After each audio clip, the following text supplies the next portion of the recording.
ফিলিস্তিনের মাজলুমদের মতো কেউ, বা আপনাদের এখানেও অনেক মাজলুম আছেন। পৃথিবীর বিভিন্ন জায়গায় এখন মাজলুমদের সংখ্যাই বেশি।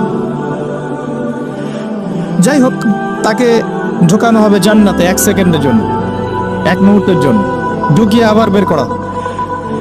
আল্লাহর 1 মুহূর্ত আবার আমাদের মতো নয়। ওই 1 মুহূর্তে সে অনন্তকালের স্বাদ পেয়ে যাবে। আল্লাহ পাকের 1 মুহূর্ত তাতে অনন্তকালের স্বাদ সে পেয়ে যাবে ইনশাআল্লাহ। এবার বের করবেন। দুনিয়াতে কষ্টে ছিলে, দুনিয়াতে কখনো কষ্টে ছিলে? এই ব্যক্তি বলবে, কষ্ট কি জিনিস আমি তো জানি না। কষ্ট কি জিনিস আমি তো জানি না। অর্থাৎ এই হাদিস থেকে বুঝতে পারছি, দুনিয়াতে আমরা যে যত ভালোই থাকি না কেন, পরকালে যদি সফল হতে না পারি, দুনিয়ার জীবন বৃথা। ওই যে বাবু তোমার তো 16 আনায় বৃথা, একটা কবিতা আছে না, পড়েছিলেন? এখন তো এগুলো বই থেকে উঠিয়ে দেওয়া হচ্ছে মোটামুটি। ওমর ফারুক একটা কবিতা ছিল, পড়েছেন? এখন আমরা পড়েছিলাম, এখন এগুলো নাই। আস্তে আস্তে আস্তে টেকনিক্যালি ভ্যানিশ হয়ে যাচ্ছে, মানে হাওয়ায় মিলে যাচ্ছে। সুবহানাল্লাহ। এই বিশ্বে কোনো কিছুই এমনি এমনি হচ্ছে না। এই বিশ্বে যা কিছু হচ্ছে পিছনে কোনো না কোনো কারণ থাকে। কারণ তো ফাইন্ড আউট করতে হলে আপনাকে খিজির হতে হবে। কি হতে হবে? তাকে পাবেন কোথায়? কোথায় পাবেন? মাজমাউল বাহরাইন, 2 সাগরের মিলনস্থলে পাবেন। সূরা কাহফ, নবী মুসা আলাইহিস সালাম এবং খিজির আলাইহিস সালামের গল্প পড়েন, ঘটনাটা পড়েন। এখানে আপনি দেখবেন খিজির আলাইহিস সালামকে আল্লাহ পাক বাহ্যিক জ্ঞানের সাথে সাথে আধ্যাত্মিক জ্ঞান দিয়েছিলেন। যখন বাহ্যিক এবং আধ্যাত্মিক জ্ঞান একত্রিত হবে, মাজমাউল বাহরাইন, 2 সাগর মিলে যাবে, তখন আপনি নূর লাভ করবেন, বাসিরা লাভ করবেন, অন্তর্দৃষ্টি লাভ করবেন। তখন আপনি চারপাশের বিষয়গুলো গভীরভাবে বুঝতে পারবেন ইনশাআল্লাহ। শুধু বাহ্যিক চোখ দিয়ে দেখলে প্রশ্ন করবেন, নৌকা কেন ফোটা করলেন, বাচ্চাকে কেন হত্যা করলেন, আর এই দেয়াল কেন নির্মাণ করলেন?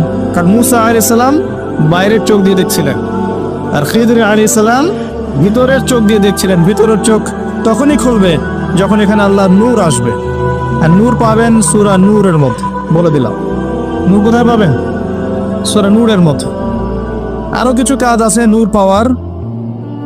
তার মধ্যে অন্যতম একটা হচ্ছে মনের মধ্য থেকে যাবতীয় হিংসা, গীবত, বিদ্বেষ, তহমত, এই যে সমালোচনার অপসংস্কৃতি আর অহংকার, রিয়া দূর করে ফেলতে হবে।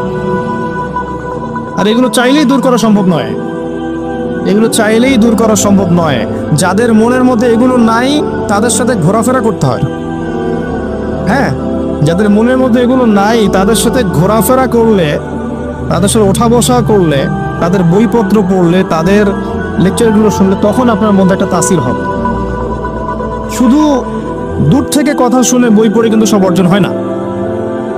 যদি তাই হতো তাহলে একটা কিতাব ধরিয়ে দিয়েই আল্লাহ পাক ক্ষান্ত হয়ে যেতেন। কিতাব নাজিল করেছে, পড়ে নাও বাসায় গিয়ে। নবী সাল্লাল্লাহু আলাইহি ওয়াসাল্লাম যে সূরাগুলো নাজিল হয়েছে বলতেন, বাসায় গিয়ে পড়ে নাও, বাস হয়ে যাবে। ব্যাপারটা কেমন ছিল?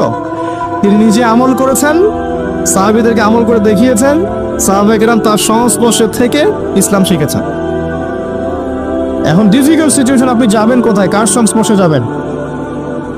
অনেক ক্ষেত্রে এমনও দেখা যাবে যারা ইসলামের ধারক আর বাহক, তাদের ভিতরে ইসলাম নাই। বাহ্যিকভাবে মনে হবে ইসলামের ধারক বাহক, ভিতরে নিজের ইসলাম নাই। তো খুব ডিফিকাল্ট। এই জন্য আল্লাহর কাছে দোয়া করতে হবে, আল্লাহ আমাদেরকে উপযুক্ত আলেম, উপযুক্ত ওলামায়ে কেরাম, উপযুক্ত ওস্তাদ, উপযুক্ত মাশায়েখ এগুলো দান করেন। তারপরে আল্লাহ পাক ইনশাআল্লাহ দান করবেন ইনশাআল্লাহ আযজা ওয়া জাল। যাই হোক, পয়েন্ট একটা শিখলাম, দুনিয়ার জীবন চূড়ান্ত না। দুনিয়ার জীবনের সবচেয়ে সুখী ব্যক্তিও জাহান্নামে গেলে বলবে, সুখ কি জিনিস আমি জানি নাই। আর দুনিয়ার সবচেয়ে কষ্টে থাকা ব্যক্তি জান্নাতে গেলে বলবে, দুঃখ কি জিনিস আমি জানি না। মানুষ দোয়া করলে কয়েকটা জিনিস হয়। মানুষ দোয়া করলে রিজিক যদি হালাল হয়, আকীদায় যদি শিরক না থাকে, আমলে যদি বেদাত না থাকে, দোয়া করলে দোয়া কবুল হয়ে যাবে ইনশাআল্লাহ। দোয়া করলে দোয়া ডাইরেক্ট কবুল হয়, অথবা আল্লাহ পাক এই দোয়ার বিনিময়ে তার ভবিষ্যতের কিছু বিপদ আপদ সরিয়ে দেন। মনে করেন আপনি দোয়া করেছেন, অনেক দোয়া করেছেন, ইনস্ট্যান্ট আপনি রেজাল্ট পান নাই, আপনি জানেনই না এই দোয়ার বদৌলতে আপনার আগামীর বিপদ আল্লাহ কাটিয়ে দিয়েছে। এটা আল্লাহ জানেন, আপনি জানেন না। অথবা কি হতে পারে, অথবা কিয়ামতের মাঠে এই বিনিময় দেওয়ার জন্য আল্লাহ পাক প্রতিদান রেখে দিবেন নিজের কাছে। এবং আমরা অনেকেই কিয়ামতের মাঠে উঠব, উঠে আল্লাহ পাক আমাদেরকে দেখাবেন, আমল নামা দেখাবেন এবং বলবেন অমুক দিন তুমি এই দোয়া করেছিলে, আমি এই দোয়াটা ওই সময় দিইনি, তোমার জন্য জমা রেখেছি, আজকে সেই দোয়ার বিনিময় তোমাকে দান করো। ওই দিন মানুষ বলবে, আমরা বলবো যে কাশ দুনিয়াতে আমার কোনো দোয়াই যদি কবুল না হতো। কথা বুঝতে পারছেন? দুনিয়াতে যদি আমার কোনো দোয়াই কবুল না হতো, আজকে সব প্রতিদান পেতাম। একজন অসুস্থ ব্যক্তি, যার দুনিয়াতে প্রচুর রোগ ছিল, কিয়ামতের মাঠে যখন দেখবে যে এগুলোর প্রতিদান কত হাজার হাজার নেকি সে পাচ্ছে, তখন সে বলবে দুনিয়ার পুরো জীবনটাই যদি অসুস্থ থাকতাম কতই না ভালো। আমি বুঝতে যাচ্ছি, এরকম অনেক হাদিস আছে, বলতে গেলে রাত শেষ হয়ে যাবে, যে দুনিয়ার জীবনটার মূল্য আল্লাহর কাছে খুব বেশি নয়, একটা মাছির পাখার সমানও নয়। যদি হতো তাহলে কোনো কাফের মুশরিককে আল্লাহ পাক এক ঢোক পানি খেতে দিতেন না। আর আজকে আমাদের চিন্তা চেতনা সমস্ত বিষয় দুনিয়া কেন্দ্রিক।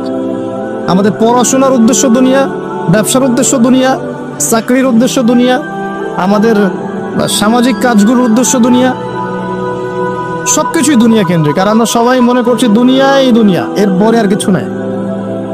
মনে রাখবেন, যে ব্যক্তি দুনিয়ার জন্য দুনিয়া করে, শুধু দুনিয়ার জন্যই দুনিয়া করে, সে দুনিয়া পরকাল দুটোই হারাবে। আর যে ব্যক্তি পরকালের জন্য দুনিয়া করবে, সে ইহকাল পরকাল দুটোই পাবে ইনশাআল্লাহ। কথা বুঝতে পারছেন? যে ব্যক্তি দুনিয়ার জন্যই দুনিয়া করবে, সে দুনিয়া আখিরাত দুটোই হারাবে। দুনিয়ার জন্য যদি আমি দিনের কাজও করি তাও হারাবো। কথা বুঝতে পারি নাই? দুনিয়ার স্বার্থে যদি আমি দিনের কাজ করি, ইসলামকে নিয়ে দুনিয়ার স্বার্থ অর্জন করতে চাই, তাহলে দুনিয়া আখিরাত দুটোই হারাবো। আর যদি পরকালে আল্লাহ সন্তুষ্টি পাওয়ার জন্য আমি দুনিয়া করি, আল্লাহ পাক পরকাল দুনিয়া দুটোই দিবেন ইনশাআল্লাহ। আল্লাহ পাক আমাদেরকে বোঝার তৌফিক দান করুন, আমিন। আশা করি আমরা সাফল্যের সংখ্যাটা বুঝতে পেরেছি। কারা সফল হবে? মুমিনরা। এবার আসেন, মুমিন কারা? সহজ কথায় বলছি, যারা 6টা বিষয় বিশ্বাস করে। কয়টা? 6টা পিলারে যারা বিশ্বাস করে।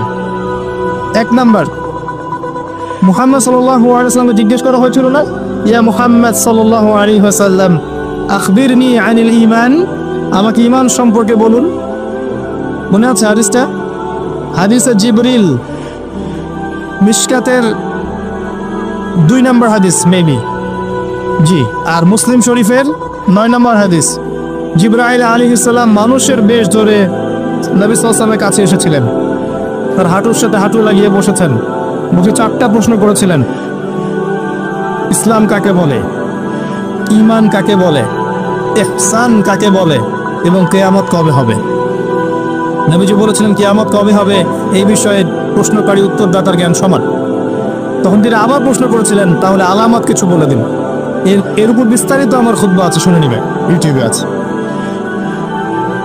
তো এর মধ্যে একটা প্রশ্ন ছিল, ঈমান কাকে বলে। নবী সাল্লাল্লাহু আলাইহি ওয়াসাল্লাম উত্তর দিয়েছিলেন, আল ঈমান, ঈমান হচ্ছে আন তুমিনা বিল্লাহ, তুমি বিশ্বাস করবে এক আল্লাহর প্রতি। মুখস্থ করে ফেলবেন, এক আল্লাহর প্রতি ঈমান। ওয়া মালাইকাতিহি, তার ফেরেশতা মণ্ডলীর প্রতি 2 নম্বর। 3 নম্বর, ওয়া কুতুবিহি, তার আসমানি কিতাব সমূহের প্রতি, সমস্ত আসমানি কিতাব সমূহের প্রতি। 4 নম্বর, ওয়া রুসুলিহি, তার সমস্ত রাসূলগণের প্রতি বিশ্বাস করবে। 5 নম্বর, ওয়াল ইয়াউমিল আখির, পরকালের জীবনে বিশ্বাস করবে। 6 নম্বর, ওয়াল কদরি খায়রি ওয়া শাররি, তাকদীরের ভালো এবং মন্দের প্রতি বিশ্বাস করবে। 6টা পিলারের প্রতি বিশ্বাস করার নাম কি? ঈমান। বলেন তো আমার সাথে। 1 নম্বর আল্লাহর প্রতি, 2 নম্বর ফেরেশতা মণ্ডলীর প্রতি, 3 নম্বর আসমানি কিতাব সমূহের প্রতি, 4 নম্বর নবী রাসূলগণের প্রতি, 5 নম্বর পরকালের জীবনের প্রতি, 6 নম্বর কি? ভাগ্যের ভালো মন্দের প্রতি। এখন মজার ব্যাপার হচ্ছে, এই 6টার কোনোটাই চোখে দেখা যায় না। কথা বুঝতে পারছেন? এই 6টার কোনোটাই আপনি চোখে দেখতে পারবেন না। আল্লাহ দেখেছেন, মালায়েকা ফেরেশতা দেখেছেন, আসমানি কিতাব সমূহ, আগের আসমানি কিতাবগুলো দেখেছেন। আমি তো বারবার একটা কথা বলি লেকচারে, যে অনেক মুসলিম তো কোরআনও দেখেনি। এমন মুসলিম নাই? আছে, অবশ্যই আছে, দিন দিন ওদের সংখ্যা বাড়ছে। হ্যাঁ, কেমব্রিজ, অক্সফোর্ড, হার্ভার্ড থেকে করে আসছে, কোরআন দেখেনি। হ্যাঁ, আপনি তোলা তোলা করে বড় করেছেন, ইউনিভার্সিটিতে পড়ে আপনার ছেলে কোরআন দেখেনি কখনো। দেখেছে যে তার বাবার মৃত্যুবার্ষিকীতে হুজুর এসে একটা বই পড়ে, তার নাম কোরআন, তার কাছে এরকমই মনে হয়। এরকম জেনারেশন আছে না? এদেরকে খিজির আলাইহিস সালাম পেলে হত্যা করতেন। ওই যে ছোট্টবেলায় একটা বাচ্চাকে হত্যা করলেন, মনে আছে? একটা ছোট্ট বাচ্চাকে খিজির আলাইহিস সালাম হত্যা করেছিলেন। নবী সাল্লাল্লাহু আলাইহি ওয়াসাল্লাম বলেছিলেন, কি জন্য হত্যা করলেন? একটা অপরাধ করলেন আপনি। খিজির আলাইহিস সালাম বলেছিলেন, এই বাচ্চা যদি বড় হতো তাহলে বিশাল কাফের হতো এবং নিজে কুফরি করতো, পিতা মাতাকে কাফের বানিয়ে ছাড়তো। এই হলো সেই জেনারেশন যেটাকে আমরা বড় করছি এখন। বিশ্বাস করেন, এটাই সেই জেনারেশন। আর সূরা কাহফ কিন্তু শেষ জামানার সূরা। কেন শেষ জামানার সূরা? কারণ এই সূরা আপনাকে দাজ্জাল থেকে বাঁচাবে। দাজ্জাল আগমনের সময় বিশ্বের কি অবস্থা হবে এটা এই সূরার মধ্যে দেয়া আছে।